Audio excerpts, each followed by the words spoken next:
Chapter 25. God's Law Immutable. The temple of God was opened in heaven, and there was seen in his temple the ark of his testament. Revelation 11:19. The ark of God's testament is in the Holy of Holies, the second apartment of the sanctuary. In the ministration of the earthly tabernacle, which served unto the example and shadow of heavenly things, this apartment was opened only upon the great day of atonement for the cleansing of the sanctuary. Therefore the announcement that the temple of God was opened in heaven, and the ark of his testament was seen, points to the opening of the most holy place of the heavenly sanctuary in 1844, as Christ entered there to perform the closing work of the atonement. Those who by faith followed their great high priest as he entered upon his ministry in the most holy place, beheld the ark of his testament.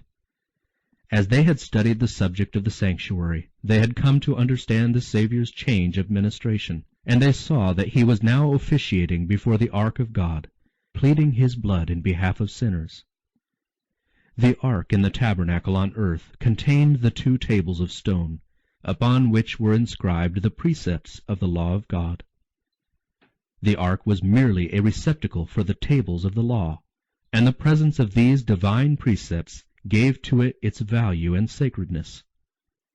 When the temple of God was opened in heaven, the ark of his testament was seen. Within the Holy of Holies in the sanctuary in heaven, the divine law is sacredly enshrined, the law that was spoken by God himself amid the thunders of Sinai and written with his own finger on the tables of stone. The law of God in the sanctuary in heaven is the great original, of which the precepts inscribed upon the tables of stone and recorded by Moses in the Pentateuch were an unerring transcript. Those who arrived at an understanding of this important point were thus led to see the sacred, unchanging character of the divine law. They saw, as never before, the force of the Saviour's words, "Till heaven and earth pass, one jot or one tittle shall in no wise pass from the law." Matthew 5:18. The law of God, being a revelation of his will, a transcript of his character, must forever endure as a faithful witness in heaven. Not one command has been annulled, not a jot or a tittle has been changed. Says the psalmist, "Forever, O Lord, thy word is settled in heaven. All his commandments are sure. They stand fast forever and ever." Psalm 119:89 and 111:7 and 8. In the very bosom of the Decalogue is the 4th commandment, as it was first proclaimed, "Remember the Sabbath day, to keep it holy. 6 days shalt thou labor and do all thy work, but the 7th day is the Sabbath of the Lord thy God. In it thou shalt not do any work, thou nor thy son, nor thy daughter, thy manservant, nor thy maidservant, nor thy cattle, nor thy stranger that is within thy gates. For in 6 days the Lord made heaven and earth, the sea, and all that is in them, and rested the 7th day. Wherefore the Lord blessed the Sabbath day, and hallowed it." Exodus 20:8-11. The Spirit of God impressed the hearts of those students of his word. The conviction was urged upon them that they had ignorantly transgressed this precept by disregarding the Creator's rest day.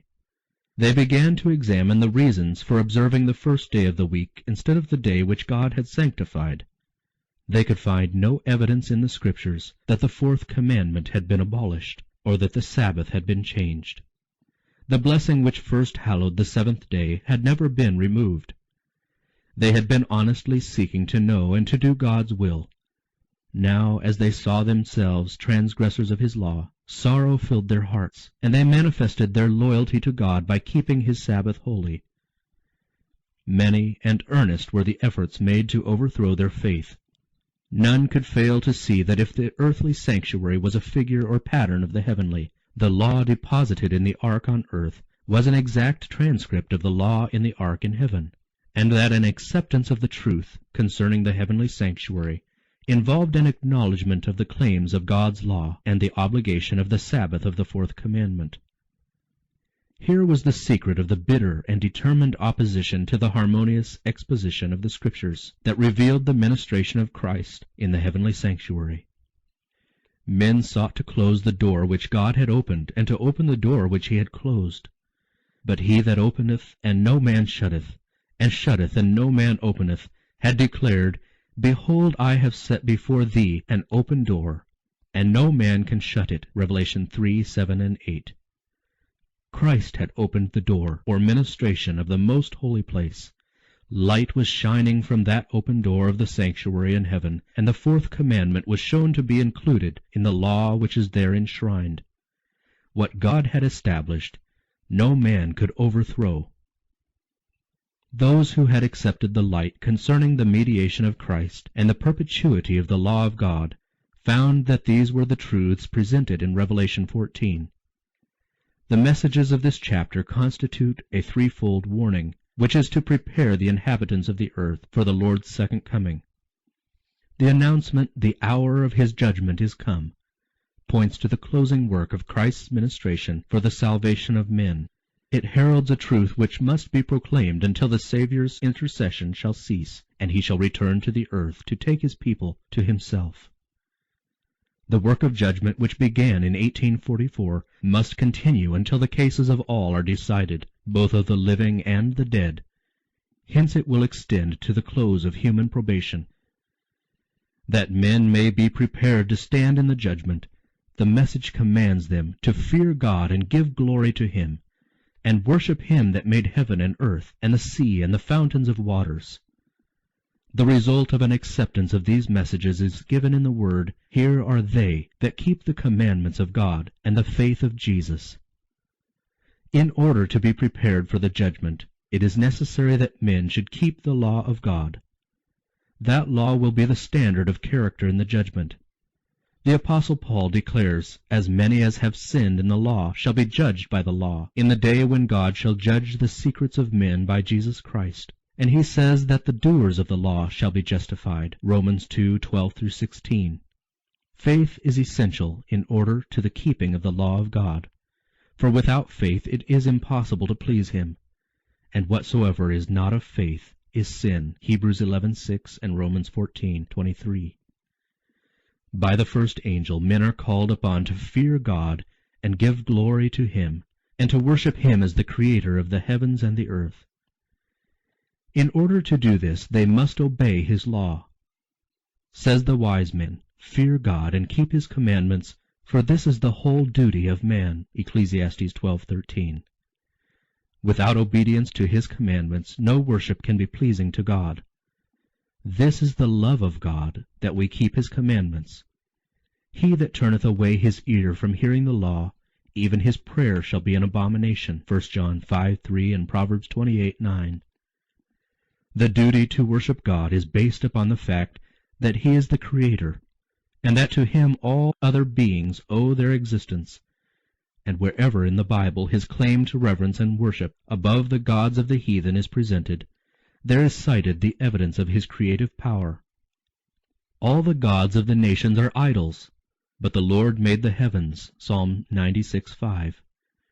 To whom then will ye liken me, or shall I be equal, saith the Holy One? Lift up your eyes on high, and behold who hath created these things.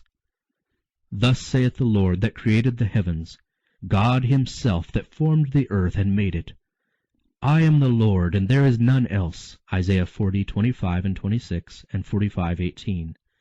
Says the psalmist, Know ye that the Lord, he is God. It is he that hath made us, and not we ourselves. O come, let us worship and bow down. Let us kneel before the Lord our Maker. Psalms 103:95-6.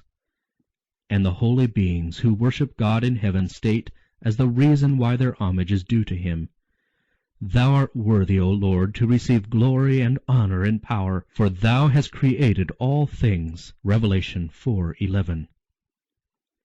In Revelation 14, men are called upon to worship the Creator, and the prophecy brings to view a class that, as the result of the threefold message, are keeping the commandments of God. One of these commandments points directly to God as the Creator. The fourth precept declares, The seventh day is the Sabbath of the Lord thy God. For in 6 days the Lord made heaven and earth, the sea, and all that in them is, and rested the seventh day. Wherefore the Lord blessed the Sabbath day and hallowed it. Exodus 20:10 and 11. Concerning the Sabbath, the Lord says, further, that it is a sign, that ye may know that I am the Lord your God, Ezekiel 20:20. And the reason given is, for in 6 days the Lord made heaven and earth, and on the seventh day he rested, and was refreshed, Exodus 31:17. The importance of the Sabbath as the memorial of creation is that it keeps ever present the true reason why worship is due to God, because he is the Creator, and we are his creatures. The Sabbath, therefore, lies at the very foundation of divine worship, for it teaches this great truth in the most impressive manner, and no other institution does this. The true ground of divine worship, not of that on the seventh day merely, but of all worship, is found in the distinction between the Creator and his creatures. This great fact can never become obsolete and must never be forgotten. J. N. Andrews, History of the Sabbath, chapter 27. It was to keep this truth ever before the minds of men that God instituted the Sabbath in Eden, and so long as the fact that he is our Creator continues to be a reason why we should worship him, so long the Sabbath will continue as its sign and memorial. Had the Sabbath been universally kept, man's thoughts and affections would have been led to the Creator as the object of reverence and worship, and there would never have been an idolater, an atheist, or an infidel. The keeping of the Sabbath is a sign of loyalty to the true God, him that made heaven and earth and the sea and the fountains of waters. It follows that the message which commands men to worship God and keep his commandments will especially call upon them to keep the fourth commandment. In contrast to those who keep the commandments of God and have the faith of Jesus, the third angel points to another class, against whose errors a solemn and fearful warning is uttered. If any man worship the beast and his image, and receive his mark in his forehead or in his hand, the same shall drink of the wine of the wrath of God. Revelation 14:9 and 10. A correct interpretation of the symbols employed is necessary to an understanding of this message. What is represented by the beast, the image, the mark? The line of prophecy in which these symbols are found begins with Revelation 12, with the dragon that sought to destroy Christ at his birth. The dragon is said to be Satan, Revelation 12:9. He it was that moved upon Herod to put the Savior to death. But the chief agent of Satan in making war upon Christ and his people during the first centuries of the Christian era was the Roman Empire, in which paganism was the prevailing religion. Thus, while the dragon primarily represents Satan, it is in a secondary sense a symbol of pagan Rome. In chapter 13, verses 1 through 10, is described another beast, like unto a leopard, to which the dragon gave his power and his seat and great authority. This symbol, as most Protestants have believed, represents the papacy, which succeeded to the power and seat and authority once held by the ancient Roman Empire.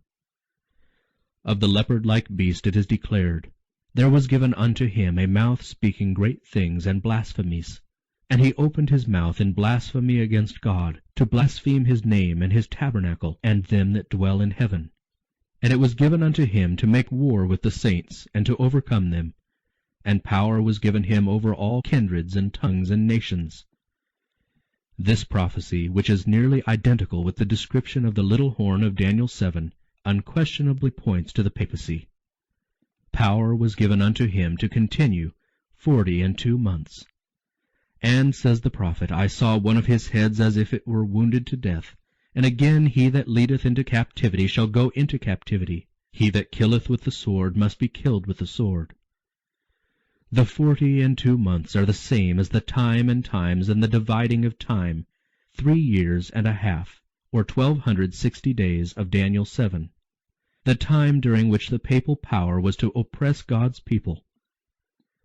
This period, as stated in preceding chapters, began with the supremacy of the papacy, A.D. 538, and terminated in 1798.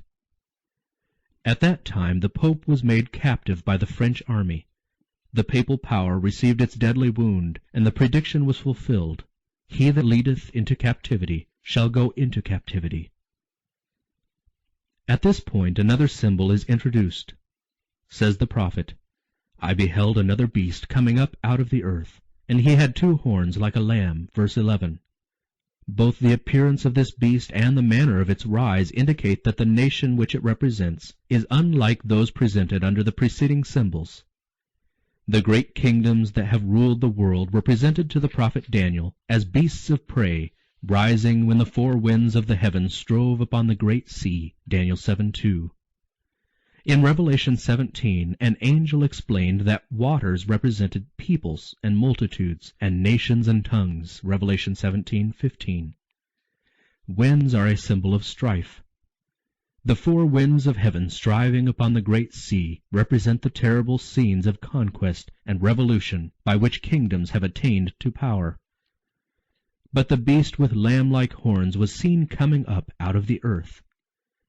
Instead of overthrowing other powers to establish itself, the nation thus represented must arise in territory previously unoccupied and grow up gradually and peacefully. It could not then arise among the crowded and struggling nationalities of the Old World, that turbulent sea of peoples and multitudes and nations and tongues. It must be sought in the Western continent. What nation of the New World was in 1798 rising into power, giving promise of strength and greatness, and attracting the attention of the world?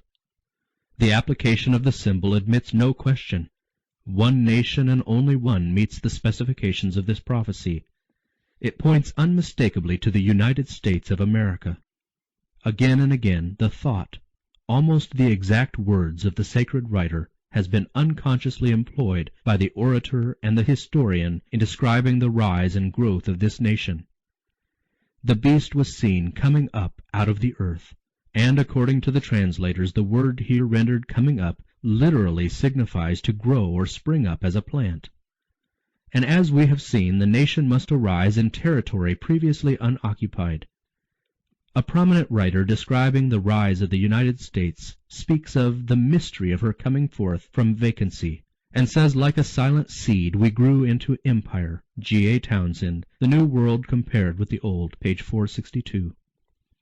A European journal in 1850 spoke of the United States as a wonderful empire which was emerging, and amid the silence of the earth, daily adding to its power and pride. The Dublin nation, Edward Everett, in an oration on the Pilgrim founders of this nation, said, did they look for a retired spot, inoffensive for its obscurity and safe in its remoteness, where the little church of Leyden might enjoy the freedom of conscience? Behold the mighty regions over which, in peaceful conquest, they have borne the banners of the cross. Speech delivered at Plymouth, Massachusetts, December 22, 1824, page 11. And he had 2 horns like a lamb.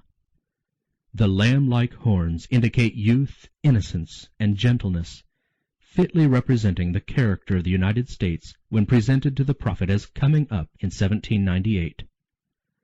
Among the Christian exiles who first fled to America and sought an asylum from royal oppression and priestly intolerance were many who determined to establish a government upon the broad foundation of civil and religious liberty. Their views found place in the Declaration of Independence, which sets forth the great truth that all men are created equal and endowed with the inalienable right to life, liberty, and the pursuit of happiness. And the Constitution guarantees to the people the right of self-government, providing that representatives elected by the popular vote shall enact and administer the laws. Freedom of religious faith was also granted, every man being permitted to worship God according to the dictates of his conscience. Republicanism and Protestantism became the fundamental principles of the nation. These principles are the secret of its power and prosperity. The oppressed and downtrodden throughout Christendom have turned to this land with interest and hope. Millions have sought its shores, and the United States has risen to a place among the most powerful nations of the earth. But the beast with lamb-like horns spake as a dragon, and he exerciseth all the power of the first beast before him, and causeth the earth and them which dwell therein to worship the first beast, whose deadly wound was healed, saying to them that dwell on the earth that they should make an image to the beast, which had the wound by a sword and did live. Revelation 13:11-14. The lamb-like horns and dragon voice of the symbol point to a striking contradiction between the professions and the practice of the nation thus represented. The speaking of the nation is the action of its legislative and judicial authorities. By such action it will give the lie to those liberal and peaceful principles which it has put forth as the foundation of its policy. The prediction that it will speak as a dragon and exercise all the power of the first beast plainly foretells a development of the spirit of intolerance and persecution that was manifested by the nations represented by the dragon and the leopard-like beast. And the statement that the beast with 2 horns causeth the earth and them which dwell therein to worship the first beast indicates that the authority of this nation is to be exercised in enforcing some observance which shall be an act of homage to the papacy. Such action would be directly contrary to the principles of this government, to the genius of its free institutions, to the direct and solemn avowals of the Declaration of Independence, and to the Constitution. The founders of the nation wisely sought to guard against the employment of secular power on the part of the Church, with its inevitable result, intolerance and persecution. The Constitution provides that Congress shall make no law respecting an establishment of religion, or prohibiting the free exercise thereof, and that no religious test shall ever be required as a qualification to any office of public trust under the United States. Only in flagrant violation of these safeguards to the nation's liberty can any religious observance be enforced by civil authority. But the inconsistency of such action is no greater than is represented in the symbol. It is the beast with lamb-like horns, in profession pure, gentle, and harmless, that speaks as a dragon, saying to them that dwell on the earth that they should make an image to the beast. Here is clearly presented a form of government in which the legislative power rests with the people, a most striking evidence that the United States is the nation denoted in the prophecy. But what is the image to the beast, and how is it to be formed? The image is made by the 2-horned beast, and is an image to the beast. It is also called an image of the beast. Then to learn what the image is like and how it is to be formed, we must study the characteristics of the beast itself, the papacy. When the early church became corrupted by departing from the simplicity of the gospel and accepting heathen rites and customs, she lost the spirit and power of God. And in order to control the consciences of the people, she sought the support of the secular power.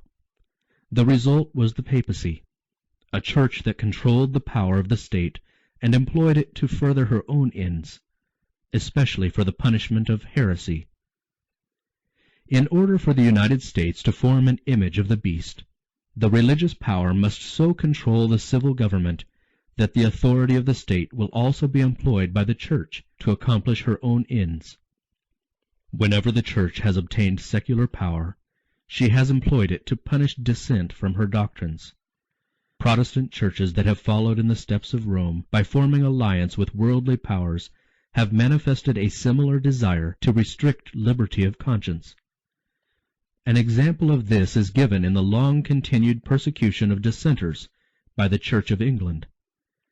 During the 16th and 17th centuries, thousands of nonconformist ministers were forced to flee from their churches, and many, both of pastors and people, were subjected to fine, imprisonment, torture, and martyrdom.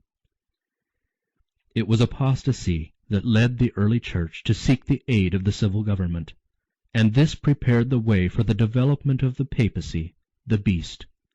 Said Paul, "There shall come a falling away, and that man of sin be revealed." 2 Thessalonians 2:3. So apostasy in the church will prepare the way for the image to the beast. The Bible declares that before the coming of the Lord there will exist a state of religious declension similar to that in the first centuries.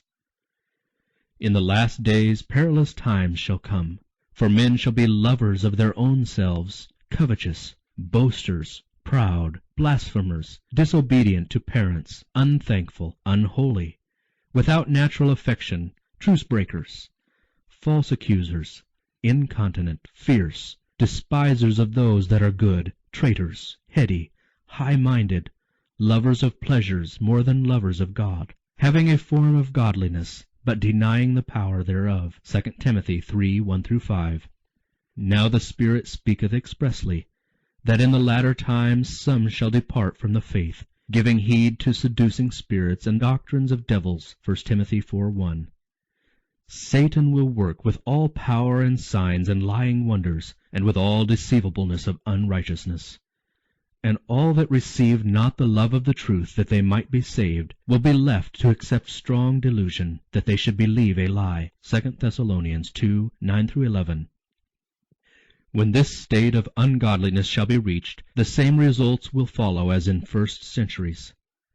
The wide diversity of belief in the Protestant churches is regarded by many as decisive proof that no effort to secure a forced uniformity can ever be made. But there has been for years in churches of the Protestant faith a strong and growing sentiment in favor of a union based upon common points of doctrine. To secure such a union, the discussion of subjects upon which all were not agreed, however important they might be from a Bible standpoint, must necessarily be waived. Charles Beecher, in a sermon in the year 1846, declared that the ministry of the evangelical Protestant denominations is not only formed all the way up under a tremendous pressure of merely human fear, but they live and move and breathe in a state of things radically corrupt, and appealing every hour to every baser element of their nature to hush up the truth, and bow the knee to the power of apostasy. Was not this the way things went with Rome? Are we not living her life over again? And what do we see just ahead? Another General Council, a World's Convention, Evangelical Alliance, and Universal Creed. Sermon on the Bible, A Sufficient Creed, delivered at Fort Wayne, Indiana, February 22, 1846. When this shall be gained, then, in the effort to secure complete uniformity, it will be only a step to the resort to force. When the leading churches of the United States, uniting upon such points of doctrine as are held by them in common, shall influence the state to enforce their decrees and to sustain their institutions, then Protestant America will have formed an image of the Roman hierarchy, and the infliction of civil penalties upon dissenters will inevitably result. The beast with two horns causeth or commands all, both small and great, rich and poor, free and bond, to receive a mark in their right hand or in their foreheads, and that no man might buy or sell, save he that had the mark, or the name of the beast, or the number of his name. Revelation 13:16 and 17. The third angel's warning is, if any man worship the beast and his image, and receive his mark in his forehead or in his hand, the same shall drink of the wine of the wrath of God. The beast mentioned in this message, whose worship is enforced by the two-horned beast, is the first or leopard-like beast of Revelation 13, the papacy. The image to the beast represents that form of apostate Protestantism which will be developed when the Protestant churches shall seek the aid of the civil power for the enforcement of their dogmas. The mark of the beast still remains to be defined. After the warning against the worship of the beast and his image, the prophecy declares, "Here are they that keep the commandments of God and the faith of Jesus." Since those who keep God's commandments are thus placed in contrast with those that worship the beast and his image and receive his mark, it follows that the keeping of God's law on the one hand and its violation on the other will make the distinction between the worshippers of God and the worshippers of the beast. The special characteristics of the beast, and therefore of his image, is the breaking of God's commandments. Says Daniel of the little horn, the papacy, "He shall think to change times and the law," Daniel 7:25, Revised Version. And Paul styled the same power the man of sin, who was to exalt himself above God. One prophecy is a complement of the other.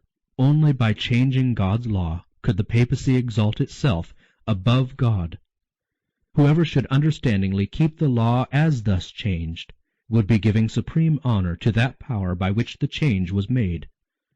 Such an act of obedience to papal laws would be a mark of allegiance to the Pope in the place of God. The papacy has attempted to change the law of God.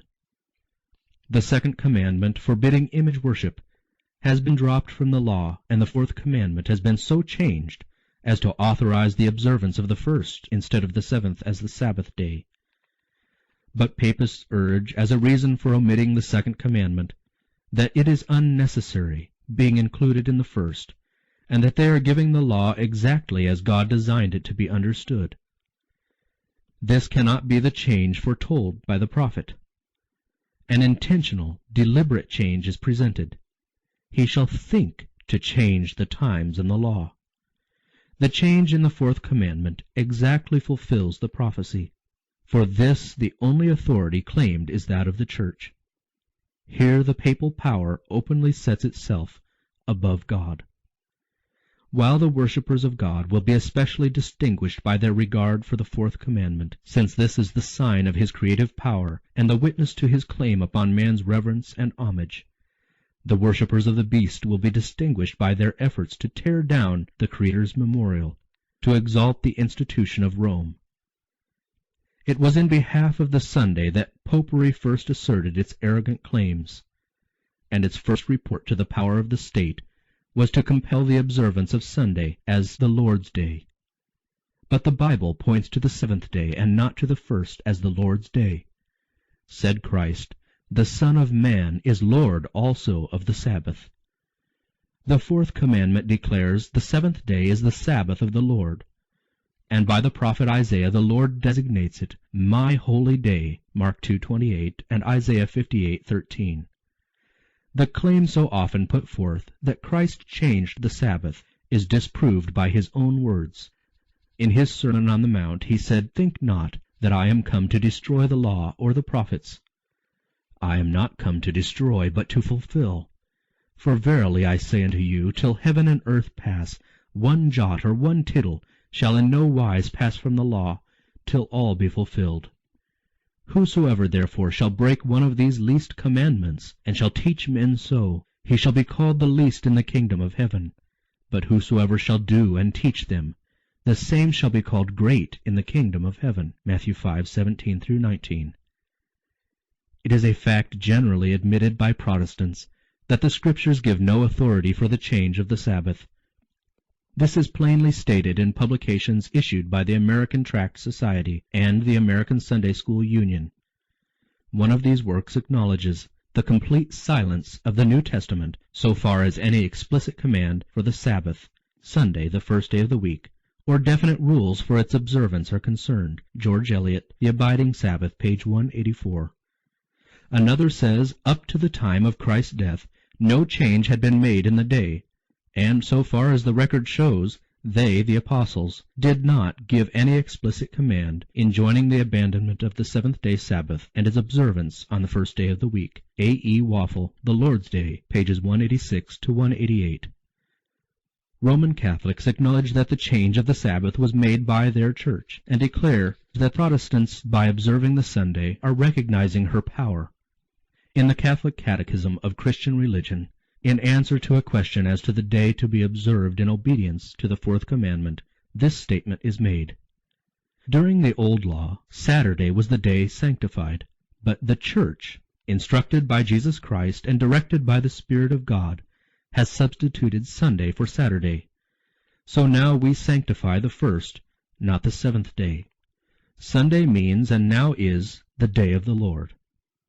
As the sign of the authority of the Catholic Church, Papist writers cite the very act of changing the Sabbath into Sunday, which Protestants allow of, because by keeping Sunday they acknowledge the Church's power to ordain feasts and to command them under sin. Henry Tuberville, An Abridgment of the Christian Doctrine, page 58.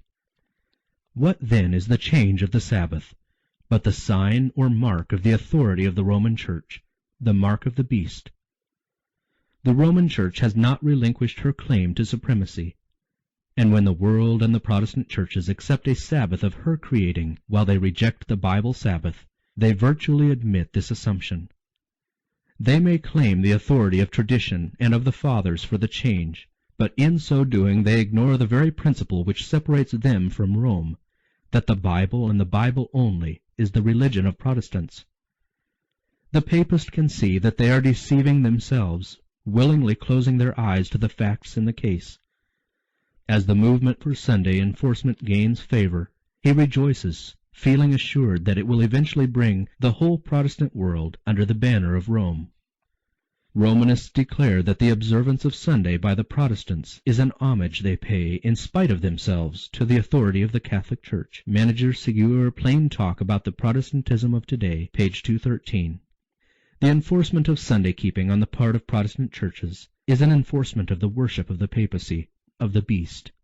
Those who understand the claims of the fourth commandment and choose to observe the false instead of the true Sabbath are thereby paying homage to that power by which alone it is commanded. But in the very act of enforcing a religious duty by secular power, the churches would themselves form an image to the beast. Hence the enforcement of Sunday keeping in the United States would be an enforcement of the worship of the beast and his image. But Christians of past generations observed Sunday, supposing that in doing so they were keeping the Bible Sabbath. And there are now true Christians in every church, not excepting the Roman Catholic Communion, who honestly believe that Sunday is the Sabbath of divine appointment. God accepts their sincerity of purpose and their integrity before him. But when Sunday observance shall be enforced by law, and the world shall be enlightened concerning the obligation of the true Sabbath, then whoever shall transgress the command of God to obey a precept which has no higher authority than that of Rome will thereby honor popery above God. He is paying homage to Rome and to the power which enforces the institution ordained by Rome. He is worshiping the beast and his image. As men then reject the institution which God has declared to be a sign of his authority, and honor in its stead that which Rome has chosen as the token of her supremacy, they will thereby accept the sign of allegiance to Rome, the mark of the beast. And it is not until the issue is thus plainly set before the people, and they are brought to choose between the commandments of God and the commandments of men, that those who continue in transgression will receive the mark of the beast. The most fearful threatening ever addressed to mortals is contained in the third angel's message. That must be a terrible sin which calls down the wrath of God unmingled with mercy. Men are not to be left in darkness concerning this important matter. The warning against this sin is to be given to the world before the visitation of God's judgments, that all may know why they are to be inflicted, and have opportunity to escape them. Prophecy declares that the first angel would make his announcement to every nation, and kindred, and tongue, and people. The warning of the third angel, which forms a part of the same threefold message, is to be no less widespread. It is represented in the prophecy as being proclaimed with a loud voice by an angel flying in the midst of heaven, and it will command the attention of the world. In the issue of the contest of all Christendom will be divided into two great classes, those who keep the commandments of God in the faith of Jesus, and those who worship the beast and his image and receive his mark. Although church and state will unite their power to compel all, both small and great, rich and poor, free and bond, Revelation 13:16, to receive the mark of the beast, yet the people of God will not receive it. The prophet of Patmos beholds them that had gotten the victory over the beast, and over his image, and over his mark, and over the number of his name, stand on the sea of glass, having the harps of God, and singing the song of Moses and the Lamb. Revelation 15:2 and 3.